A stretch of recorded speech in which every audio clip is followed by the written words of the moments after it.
সরস্বতী পুজোর দিন সকালবেলা উঠে কিন্তু সব কাজ কমপ্লিট করে পুজোটাও সেরে নিয়েছি বাড়ির। এখন প্রায় মতো 7:30 মতো বাজে। এতটা তাড়াতাড়ি করেছি যা বলার কথা নয়। এখন সুজিটাও বসিয়ে নিয়েছি, কেননা সরস্বতী পুজোর টাইমটা ছিল কিন্তু অল্প, 3 তারিখে।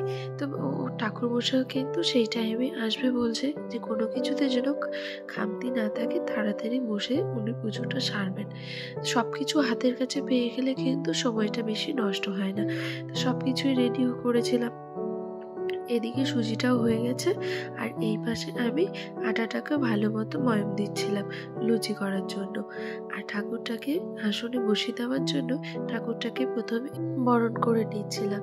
ওখানে আসনে না বসিয়ে দিলে সবকিছু জিনিস সাজানো সহজ হয় না। তো ঠাকুর একবার বসে গেলে আসনে, তারপরে সব এক এক করে ঠিক মতো করে সাজিয়ে নেওয়া যাবে। তো জামাইবাবুকে বললাম, চলো তাড়াতাড়ি করে নিই, কেননা অনেকটা সময় হয়ে গেছে। এর মাঝে কিন্তু আমিও শাড়িটা পরে নিয়েছি, আর বাবুকেও স্নান করে রেডি করে দিয়েছি। আর সবাই দেখো প্রণাম করছে। আর পাশে যাকে শাড়ি পরা একটু আধো আধো দেখতে পাচ্ছ, আমার ভাগ্নি কিন্তু হলুদ আর লাল পাড়া শাড়ি পরেও রেডি হয়েছে। আর ঠাকুরকে দেওয়ার মতো লুচি কিন্তু আমি একটু করে নিয়েছিলাম। করে নেওয়ার পরে কিন্তু শাশুড়ি মাকে বলেছিলাম লুচিটা ভাজার জন্য, আর মা করে দিয়েছিল বাকি যেটুকু ছিল। আর জামাইবাবু ঠাকুরটাকে তুলে এবার আসনে দিয়ে দিয়েছে। এই জায়গাটায় ভালো মতো করে বসিয়ে নিলে কিন্তু সাজানো সহজ হবে, তাই না? আর ঠাকুরটাকে ঠিক মতো বসানোর পরে কিন্তু একটু উঁচু নিচু মনে হচ্ছিল। তারপর আমি একটু সাইডে ঠাকুরটাকে ভালো মতো করে বসার জন্য একটু মাটি দিয়েছিলাম, যেন ঠাকুরটা নড়াচড়া না করে। আর এই পাশে দেখো সবকিছু জিনিস এক এক করে আনা হচ্ছিল। তো দিদি কলেজের বইগুলো দিয়ে দিচ্ছিল ঠাকুরের সামনে, আর ভাগ্নিও কিন্তু বইগুলো দিয়েছিল। আর এই এক এক করে সবাই যারা যারা বই দিতে চেয়েছিল সবাই নিয়ে আসছিল। ঠাকুরের মাথা পিছনে ফুলটা না দিলে কিছুটা অসম্পূর্ণ মনে হচ্ছিল।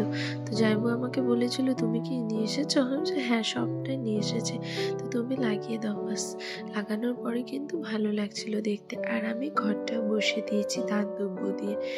আর টাইমটা কিন্তু অনেকটা চলে যাচ্ছিল, যে সব কিছু তাড়াতাড়ি করার আমরা চেষ্টা করছিলাম, কেননা 10টার মধ্যে কমপ্লিট করতে হবে।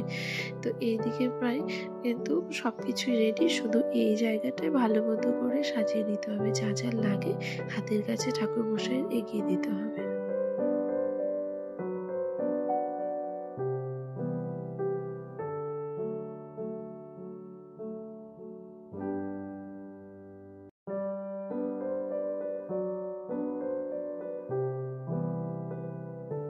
সবকিছু কিন্তু রেডি হওয়া প্রায় কমপ্লিট হতে না হতেই ঠাকুরমশাই চলে আসছে। তো আমরা সব কিছু দিয়ে রেডি করে নিয়ে বসে পড়েছি পুজো দেওয়ার জন্য। তো ঠাকুরমশাই কিন্তু মাইকে বলছিল পুজোর মন্ত্রগুলো। এই পাশে আমার একটা পাশের বাড়ির ভাস্তা ধরে রেখেছিল মাইকটা ওনার মুখের সামনে।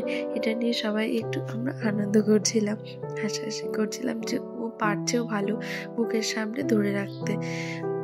পাড়ার সব ছোট ছোট বাচ্চাগুলো সবাই মিলে কিন্তু আমরা অঞ্জলি দিতে বসেছিলাম। আর আমার বাবুর যেহেতু হাতে খড়ি দেব, আর এই বোর্ডটাও আমি সামনে হাতে নিয়ে বসেছিলাম। তো আমার ভাইকে বলেছিলাম এটার কত ছবি তুলে রাখতে।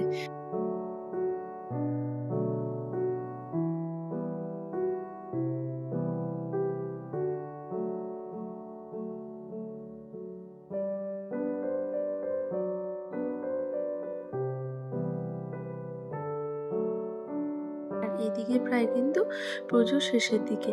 আর এইদিকে সবাই বাঁধাকপি কাটার জন্য বসে পড়েছিলাম। বিকেলবেলা সবাইকে প্রসাদ দেওয়া হবে। আর যজ্ঞ হয়ে যাওয়ার পরে ঠাকুরমশাই মায়ের কপালে যজ্ঞের ফোঁটা দিয়ে দিচ্ছিল। আর পুজোর সব থেকে ইম্পর্টেন্ট যেটা ছিল, সেটা ছিল বাবুর হাতে খড়ি।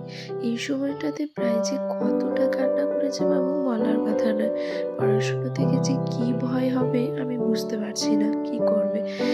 ঠাকুর বসে ওর হাতটা জোর করে ধরে রেখেছিল। ও এত কান্না করছিল যা বলার কথা নয়। কান্না করেই যাচ্ছে, কান্না করে যাচ্ছে, কিছুতেই থামছিল না, কিছুতেই ও লিখতে চাইছে না। দেখো, ও শুধু আমার দিকে তাকাচ্ছে আর বারবার করে কান্না করছিল। আর আমরা সবাই ওকে চুপ করানো নিয়ে ব্যস্ত হয়ে গেছিলাম, যে বাবা চুপ করো, ও অত কান্না করে না, চুপ করো। বাবু অনেক কান্নাকাটি করছিল, তো ওকে খাইয়ে দিয়ে ঘুম পাড়িয়ে দিয়েছি। আর এখন একটু ফ্রেশ হয়ে নিয়ে দেখলাম বাইরে এদিকে প্রায় ঘন্ট হয়ে গেছে আর খিচুড়িও কিন্তু ফুটবে। তো দেখে ভালো লাগলো যে যাক, সময়টা পার হয়ে গেছে, এবার তাড়াতাড়ি করে বাচ্চাগুলোকে দিয়ে দিতে হবে। প্রায় কিন্তু বিকেল হয়ে আসলো আর সবাইকে তার মধ্যে প্রসাদ আমি দিয়ে দিয়েছি, আর যারা আসবে তাদেরকে প্রসাদ দেওয়া হয়, সেই জন্য কিন্তু ফলগুলোকে আমরা কাটছিলাম। খিচুড়িটা নামিয়ে নেওয়ার পরে কিন্তু আমরা সবাইকে খেতে দিয়ে দিয়েছিলাম। সবাইকে কিন্তু বাচ্চাগুলোকে আগে দিয়েছি, তারপর এক এক করে সবাইকে দিয়েছিলাম। আর প্রায় সন্ধ্যা হয়ে গেছিল, আমরা সবাই মিলে প্রসাদ বিতরণ করেছিলাম। যে যে আসছিল সবাইকে কিন্তু আমরা বসিয়ে খাওয়ার চেষ্টা করেছি। প্রায় অনেকটা আনন্দ করেই সবাইকে আমরা প্রসাদ বিতরণ করি।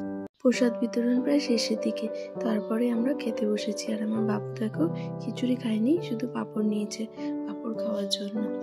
তারপর সবাই মিলে আমরা একটু আনন্দ করে নাচানাচি করছিলাম, যেহেতু বক্সগুলো নিয়ে আসা হয়েছিল, তো সবাই আনন্দ করে নাচছিলাম। আর তোমরা তো দেখেছো আমি লাইভ করেছিলাম, সত্যি খুব আনন্দ করেছিলাম আমরা সবাই মিলে। তো আজকের মতো এইটুকুই, টাটা।